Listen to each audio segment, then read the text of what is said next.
Yo, what's up mga kayokabs? Magandang araw po muli sa inyong lahat. At syempre, narito po muli ang inyong lingkod, Master Lekim.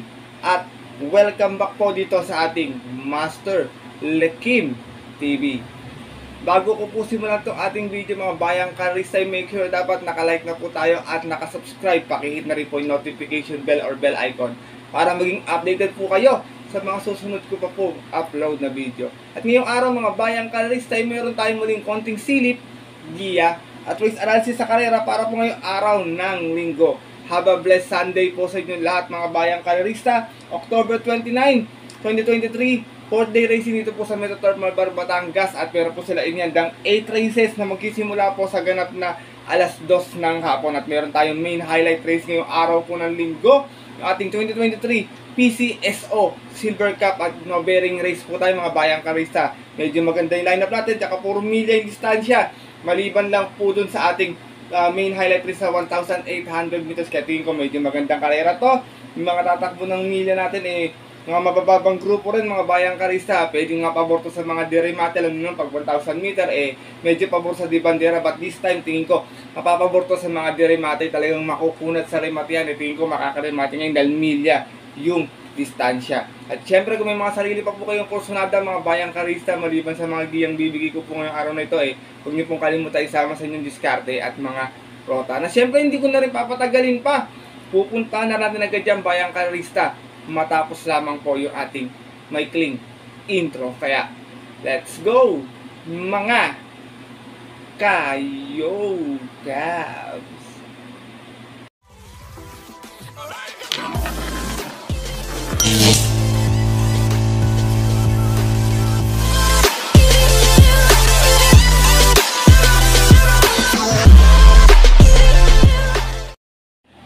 At gaya nga po ng nabanggit ko kayo na sa ating intro mga bayang karistay, meron tayong 8 karerang lalargaan po ngayong araw po ng linggo. Siyempre meron tayong dalawang set ng pick 5, isang winner take all, isang pick 6 at isang pick 4. Yung ating main highlight race nasa race number 4, tapos yung rest po ng ating karera is puro 1,600 meters mga bayang karista. Medyo makapal ng konti lineup, dating ko pwede magkadya doon bagamat nga medyo humabay ating distansya. Kaya ito, simulan ko natin mga konting silip at giya. Siyempre wala nang patumpit-tumpit at wala nang paligoy-ligoy pa. Good luck po sa inyong lahat. Happy racing and start na po tayo. Race number 1. Dito po magsisimula ating first pick 5 event. Unang milyang distansya natin ngayong araw ng linggo. Sa itong field accumulating base class 3, 40 to 46. At meron tayong 7 runners na maglalaban-laban dito po sa karera na ito. Itong karera to mga bayang kalisa, tingin ko magandang karera to. Tingin ko kung sakaling makakasolo taga itong aking first choice na si Sky Story, narerenda po ni JTC. Alam niyo naman itong kabayo to, sanay na sa mahabang karera, tsaka natatakbo na rin ng 2,000 tsaka mga 1,800. Tsaka tingin ko nagpagpag lang ng kalawak last time, tsaka hindi naman gano'ng sinubok meron lamang itong 125.6 last run. Dumating itong Tarsera, 5-5 yung naging alisan niya out of 6 runners na naglaban-laban sa isang rating base 40 to 46, kung saan nanalo po doon October 21 yung heavy favorite na si Speed Fantasy.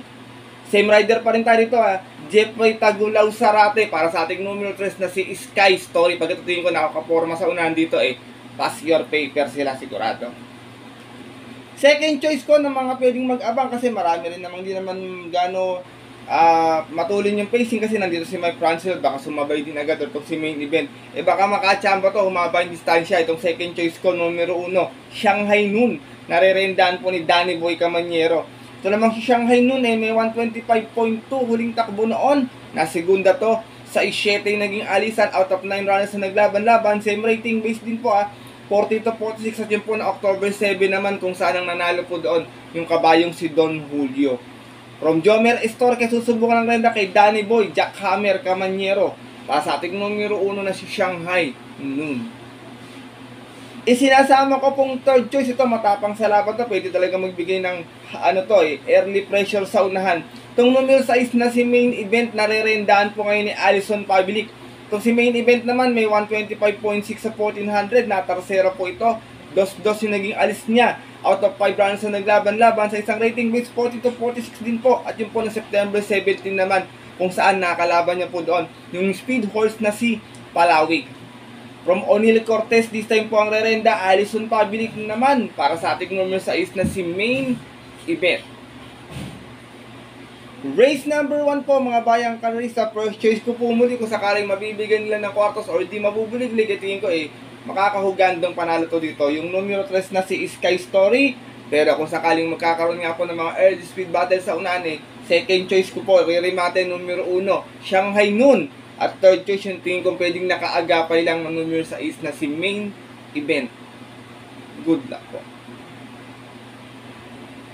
At narito na tayo sa ating race number 2 kung saan magsisimula naman yung ating winner take all event. Another million carrera, Pilra Commuting Race Class 4, 16-21 split. Meron tayong 11 runners na maglalaban-laban. Ito magiging iba yung timpla ng karera mga bayang kalisa kasi medyo humaba nga po yung distansya.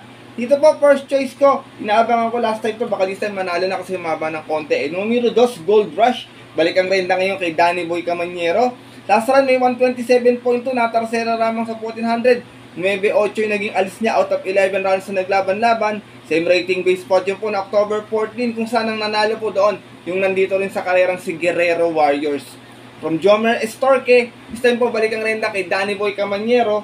Para sa ating numero 2 na si Gold Rush. Isa lang pala sakit dito, bayang karerista.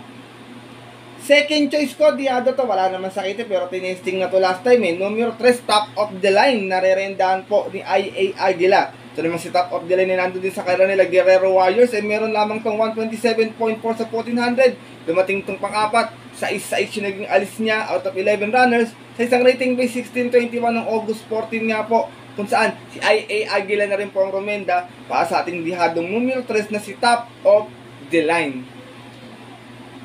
Isinasama ko pong third choice, maaaring kumuha ng unahan to or pwedeng pumesto agad kasi nandito si Grand Monarch at si Bukawi River to. Naisusunod naman itong kabayo na to Yung horse to beat na numero 11, Guerrero Warriors, narerendahan po ni Jeffrey Tagulaw Sarate. Galing ito sa panalo last time, may 126.8 po ito. 10 out of 3, kumbaga G-stress yung naging alis niya out of 11 runners. At yun po ng October 14 kung saan tinalo nga po niya doon yung kabayong si Melania at si Gold Rush at si Top of the Line din mga bayang karalista. Same rider na rin tayo JT Zay para sa ating numero 11 na si Guerrero Warriors. Race number 2 po mga bayang karalista, start na ating winner take all. Kung may napupusuhan pa po kayo dagdag na lamang po tayo rito. First choice ko po muli, inaabangan ko noon sana makaraos na ngayon. Numero 2, Gold Rush. Second choice, magandang pangdihado, numero 3, Top of the Line. At third choice, yung tingin kong yamadong numero 11 na si Guerrero Warriors. Good luck po. At narito na po tayo dito sa ating race number 3 kung saan magsisimula naman yung ating pick 6 event. Another 1,600 na distansya. Pilra Commuting Base Class 4, 34 and 39 at meron tayong 7 runners na maglalaban-laban sa karera na ito. Dito bayang karerista, ito yung aking long shot of the day Long shot ko rin to last time Numero 1, Light Bearer. Narerenda po ni IA Aguila. Maganda yung post position, tingin ko pwede makakakuha kagad ng magandang bandera. Last time 2,000 meter yung karera, natarsera pa to, bayang karisa, tingin ko medyo maiksi ng konti para sa kanya to. Kung walang bubulig-lig, tingin ko kayang tumapos, pero kung sakali naman, baka tarsera, kwarta na lang to dumating, baka kapusin si kabayo. Huling takbo nito ni Light Bearer meron tong 209 flat sa 2,000 meter. Natarsera po ito, 1-2 yung naging alis niya out of 6 runs na naglaban-laban sa Club Don Juan de Manila Derby po. At yun po na October 8 kung saan ang nanalo po doon yung imported horse na si Andy Byrne. Same rider na rin tayo dito, IA Aguila, para po dito sa ating numero 1 na si Light Bearer. Long shot natin yan, bayang karerista. Second choice ko, mga mapapabor sa kanila yung distansya, medyo humaba kasi. Tingin ko mga derimate talaga to, matutulis yung remate. Numero 2, Full Combat Order. Narerendahan po ni Joel Ciego. Full Combat Order, may best time tong 124.8 sa 1400. Nanalo po to noon. Sa 5 yung naging alis, out of 7 runs na naglaban-laban. Sa isang rating base 34-39 na din po. At yun po na September 23, kung saan na-upset yun doon yung outstanding na si King Tiger. Same rider pa rin tayo, Joel Ciego. Para sa ating numero 2 na si Full Combat Order. Isinasama ko pong to, isa pang dirimating kabayo, another full din po, pero full control naman po. Numero 5, narerendahan po, another Danny Boy Camaniero. Ito naman si full control, merong 125 flat, mga bayang karalista, nanalo po ito. stress yung naging alis niya, pwedeng sumunod agad to, pwedeng pa-remati, pero mas gusto ko to kung pare-rematihin. At yun po, nung September 16, 8 runners sila naglaban-laban sa isang rating base 28 and 33. Umakyat lang po pala siya ng grupo dito. Kung saan tinalo niya po doon yung kabayong si True History. Same rider pa rin tayo. Danny Boy Camaniero para sa ating numero 5 na si Full Control. Race number 3 po, Bayang Kalarista. Another exciting race po ito. Kung may napupusuan pa po kayo, dagdag na lamang po tayo. Hot slot po talaga to, may panalo rin. First choice ko po muli, long shot of the day, numero 1, Light Bearer. Second choice, numero 2, Full Combat Order. At third choice, another full nga po, numero 5, Full Control. Good luck po.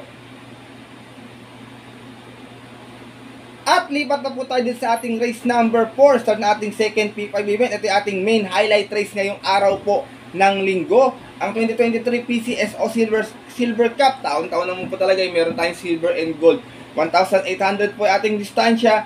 Meron tayo ditong 10 runners but 8 in betting number na talagang magagandang kalahok talaga to. Bayang Kalisa, may veterano, may bata. Talagang tingin ko napakagandang karera. First choice ko dito, Bayang Kalisa, ang pinakabata sa lahat. Triple Crown winner, numero 8, Jaguar. Narerendaan po ni JT Zarate. Itong kabayan na to, medyo hindi naman nalalayo na rin yung prueba sa kanila. Tingin ko mapapalaban siya ng gusto dito. Pero para sa akin mga Bayang Kalista, malaking panalo niya dito kasi hindi na rin po nalalayo yung ginagawa niyang prueba. Kumbaga po sa mga veteranong kalahok dito sa karera na to. Last run po ni Jaguar, nanalo to sa 1,800 meters. Meron tong 151.6. 4-3 yung naging alis niya out of 11 runs na naglaban-laban. At yun po, nung October 8 sa isang Grand Derby po na karera kung saan nakalaban niya po doon yung kabayong si Stolen Ola. Same rider pa rin tayo rito regular jockey na to, JT Zarate para sa ating batang numero 8 na si Jaguar. Second choice ko, veteranong kabayo, the Grey Galloper. Alam niyo naman to talagang laman ng stakes race talaga to.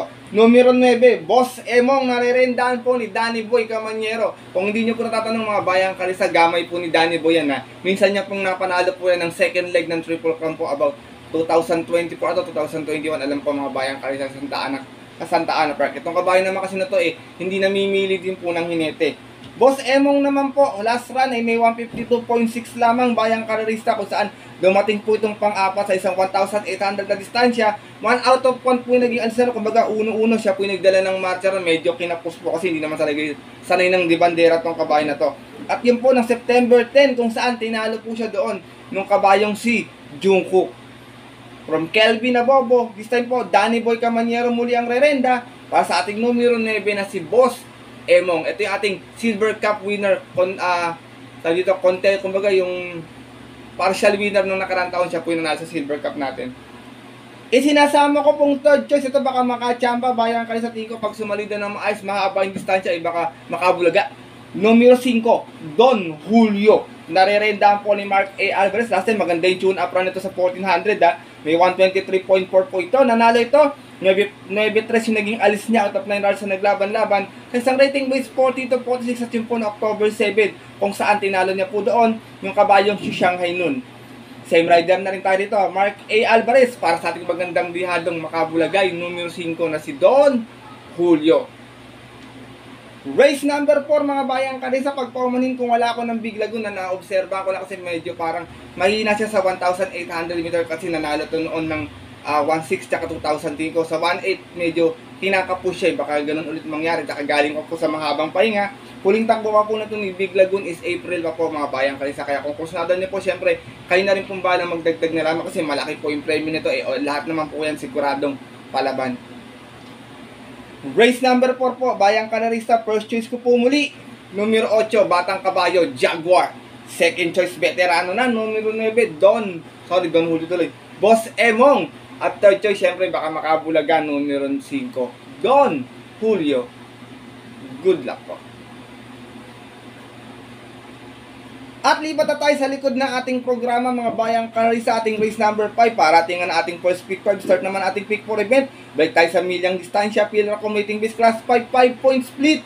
Meron tayong 12 runners na maglalaban-laban. Ito magulong karera Bayang Kalisa. Milya pa yung karera. Puro diremate. Tingin ko makakachamba rito. Pero kung meron mang makakapormang di bandera, pwede rin naman makatapos kung mapapabayaan sa unan. Alam niyo naman pabago-bago din talaga ang tempo ng karera. Dito po sa karera na to, first choice ko, numero 10, Cristiano. Narerendahan po ni RJC Tabor. Medyo mababa talaga sa grupo to dito. Huling takbo, merong 129.6 sa 1400. Dumating na pang 5. 7-7 naging alis niya out of 12 runners na naglaban-laban. Sa isang rating base 6 and 10 at yun po na October 7. Bagong baba na pala sa grupo to. Kung saan ang nanalo po doon yung kabayong si Walking on Sunshine. From BJ Guerra, this time po RJC Tabor ang rerenda. Para sa ating numero 10 na si Cristiano. Second choice ko, isa pang dirimating kabayo, numero 8, Indelible Quaker. Narerendahan po ni Pabs M. Cabalejo. Ito naman si Indelible Quaker, may 128.6. Na segunda to, 6-8 yung naging alis niya out of 13 runs na naglaban-laban. Same rating base na rin po, rating base 5. At yun po na September 24 naman, last race, kung saan ang nanalo po doon, yung dihadong si Magnolia Ashley. Same rider pa rin tayo rito, regular jockey na to Pabs M. Cabalejo. Para sa ating numero 8 na si Indelible Quaker. Isinasama ko pong third choice, rather derimating kabayo, numero 3, Honey Rider. Narerendahan po ni Christian Advincula. Ito last run, tarsera to, may 129.8 sa 1400. Sa 7 naging alis, out of 7 runs na naglaban-laban. Same rating base din po. At yung po na October 22 naman, kung saan ang nanalo po doon, yung nayamadong si Apo ni Maria. From Jomer Estorque, this time po Christian Advincula ang rerenda. Para sa ating numero 3 na si Honey Rider. Race number 5, mga bayang karera, paratingan ng first week 5. Tingin ko medyo magulong karera to, kaya kung may napupusuan po kayo ito, dagdag na lamang tayo. Amelia po yan, rating base 5 pa. First choice ko po muli, numero 10, Cristiano. Second choice, numero 8, Indelible Quaker. At third choice, yung numero 3 na si Honey Rider. Good luck po. At narito na tayo sa ating race number 6, rather 1,600 meters sa distansya. Pinrocom rating base class 5, 11 to 15 split. At meron tayo ditong 11 runners but 9 in betting number. Dalawa ating couple entry dito sa karera na ito.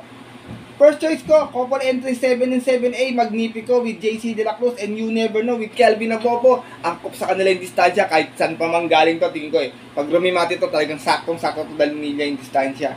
Magnifico last time si Bunda. May 128.6 sa 1400, 4-5 yung naging alis. Out of 6 runners na naglaban-laban, same rating base po 11 to 15 at yun po na October 21, kung saan ang nanalo po doon yung kabayong si Aliana. Same rider pa rin tayo, Don Marlon, JC De La Cruz, para sa ating numero 7 na si Magnifico. Samantala ito namang 7 and si You Never Know, last time si Gunda rin, meron namang 128.2 sa 1400, 4-4 yung naging alis, out of 6 runners na naglaban-laban. Same rating base din po yun po na October 22 naman, kung saan nakalaban niya po doon yung nayamadong si Electrify. Same rider pa rin tayo, regular jockey na to, Kelvin Abobo, para sa ating 7A na si You Never Know. Second choice ko, numero 4, Nicole's Favorite. Narerendahan po ngayon ni JG Serrano. Kasi Nicole's Favorite, medyo matulis din yung remate nito. Meron tong 127.6 na tarsera to. Sa 5 yung naging alis, out of 10 runs na naglaban-laban. Sa isang rating base 16 and 21, bagong baba sa grupo, bayang karalista at yung po ng September 20, kung saan ang nanalo po roon, yung kabayong si Runway 10. From JB Hernandez, this time po JG Serrano muli ang rerenda, para sa ating numero 4 na si Nicole's Favorite. Isinasama ko pong third choice na nadadirimating kabayo. Last time medyo nabitin sa distansya to, 1,000 meter kasi tinakbo Numero 2, Mabuhay. Narerendahan po ni Jomer Estorque. Ito namang si Mabuhay ay may 127 flat. Dumating itong pang 5. Sa 6 yung naging alis niya. Out of 11 rounds na naglaban-laban. Sa rating base 16-21 din po. Bumaba din pala ng grupo to dito. At yun ang September 10, kung saan ang nanalo sa karera na yun yung kabayong si Bebang. Same rider pa rin, Jomer Estorque. Para sa ating numero 2 na si Mabuhay. Race number 6 po, bayang kalorisa. Kung may napupusuan pa po kayo, dagdag na lamang po tayo muli First choice ko po muli, couple entry 7 and 7A, Magnifico and You Never Know. Second choice, numero 4, Nicole's Favorite. At third choice, yung numero 2 na si Mabuhay. Good luck po. At larit na tayo sa ating penultimate race ngayong araw po ng linggo. Another milyang karera, bayang karerista. Pilracom rating base class 4, 22 to 27 split bracket. At meron tayong 10 runners na maglalaban-laban dito sa karera na ito. Dito mga bayang karerista, pasensya na kung hindi ko kinuha si Sister Muna. Baka labanan kasi ng 1-on-1 to ni Utico sa unan. Baka mapabor sa mga derimate. First choice ko last time, nabitin lamang numero 2, Agaron. Narerendahan po ni A.R. Gallegas. Last time may 126.8. Segunda to, medyo nametahan to. 3-6 yung naging alis niya. Out of 8 rounds na naglaban-laban. Same rating base fortune po ng last week lamang, October 22. Kung saan nametahan nga po siya doon ng kabayong si Grand Majesty. From Jomer Estorque, balik ang renda kay Dodong Villegas para sa ating numero 2 na si Agaron. Second choice ko to, maganda tinakbo last time mga bayang karisa, numero 7, imported horse, Golden Charger. Narerendaan po ngayon ni CS Pare Jr. Golden Charger last time may 127 plat, na segunda to. Ang alis niya is 4-8 out of 9 rounds na naglaban-laban. Same rating base din po at din po na October 14 naman kung saan ang nanalo po doon. Yung galing din sa likurang kabayong si Nards 23. From JT Sarates, this time CS Pare Jr. ang rerenda para sa ating lone imported horse na numero 7 na si Golden Charger. Isinasama ko pong third choice itong ating numero 3 na si Uticus, narerenda ko ni Berjomel Galieta. Matapang sa unahan to, wala na pag nakaporma, tingin ko, kasi baka mapalaban lamang kay Sister Moon. Meron tong 128 plat last time. Dumating itong pang-apat, 2-2 yung naging alis niya, out of 8 rounds na naglaban-laban. Sa rating base, 20-27 din po, at yun po na last week lang, October 22, kung saan ang nanalo nga po doon, yung kabayong si Grand Majesty. Same rider pa rin tayo, Berjomel Galieta. Para sa ating numero 3 na si Uticus. Race number 7, penultimate race ngayong araw ng linggo, bayang karaysa. Kung may napupusuhan pa po kayo, dagdag na lamang po tayo. First choice ko po muli, numero 2, Agaron. Second choice, numero 7, Golden Charger. At third choice, yung numero 3 na si Uticus. Good luck po. At narito na tayo sa ating last and final race ngayong araw po ng linggo. Ating huling milyang karera. Siyempre, alam niyo naman, puro milyang nga po yung distansya natin. Pilracon waiting base class 5, 6, and 10 split. Para tingnan po natin mga paboritong exotic bets. Take all, pick 6, pick 5, at pick 4. Meron tayo ditong full gate, bayang karerista. Dito po, first choice ko, maganda yung post position. Numero 14, 7 of Diamonds. Mahaba pa yung distansya. Tingin ko, di na mabibitin to sa remate. Narerendaan po ngayon ni Kelvin Abobo. Meron tong 128.2. Last run, segunda. 12 out of 2, kumbaga 12-8 yung naging alis niya out of 13 rounds na naglaban-laban. Sa isang rating base 6 and 10 at yun po na October 7 kung saan ang nanalo po doon yung dihadong si Destiny. From Junel Calagos, this time po rerenda Kelvin Abobo na, para sa ating numero 14 na si 7 of Diamonds. Second choice ko, veterano na, isa pang derimating kabaya, kahit mabugo to dito, tingin ko makakarating. Numero 8, I Shot, narerendaan po ni O'Neal Cortez. Nanalo to noon sa 1400, may 128.4. 12 biniging alis out of 14 rounds na naglaban-laban. Isang rating base 6 and 10. At yun po na September 30 naman kung saan tinalo niya po doon last race yung kabayong si Batang after 7.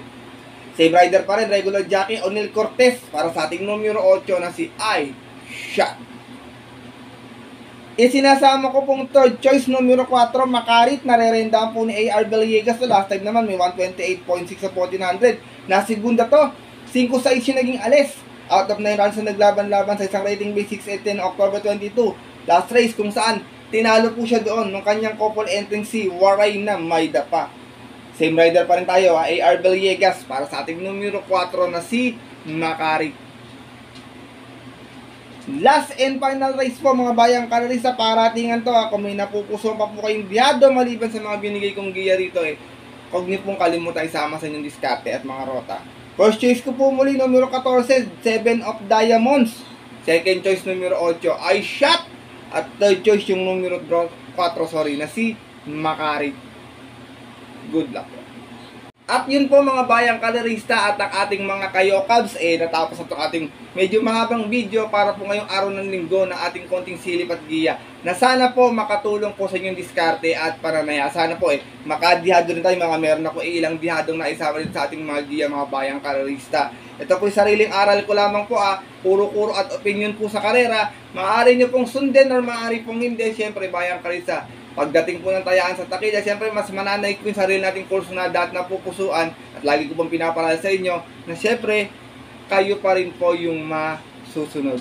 Good luck po muli sa inyo lahat and have a blessed Sunday racing mga bayang karista. Magsitama po tayo sana ngayong araw po ng linggo kasi meron tayong karera ng Tuesday, October 31. Alam po mga bayang karista kasi wala tayong karera ng Auno. Meron tayong karera ng Tuesday. At yun po mga bayang kalisa, ako po nagpapasalamat muli sa inyong walang sawang pagtutok, pagsuporta at tiwala palagi dito sa ating YouTube channel. Bagamat minsan hindi natapat yung ating mga giya, pero siyempre nandiyan pa rin po kayo. Always nakatutok at nakasuporta. Siyempre, sana mabigyan ko kayo ng mga magagandang dihado mga bayang kalisa. Inaamin ko naman po na medyo dihadista po ako kasi alam ko po yung mga ibang bayang kalisa talaga mahilig din sa dihado kasi small capital big dividend lamang tayo mga bayang kalista. Kaya I hope sana yung mga pangdihado natin makachamba po para makakuha tayo ng mga yummy dividends. Sa yung mga tumataya po dyan, mga paborito po nilang exotic bets. Good luck po muli sa inyo lahat mga bayang kalista at maraming salamat po. Mabuhay po kayo.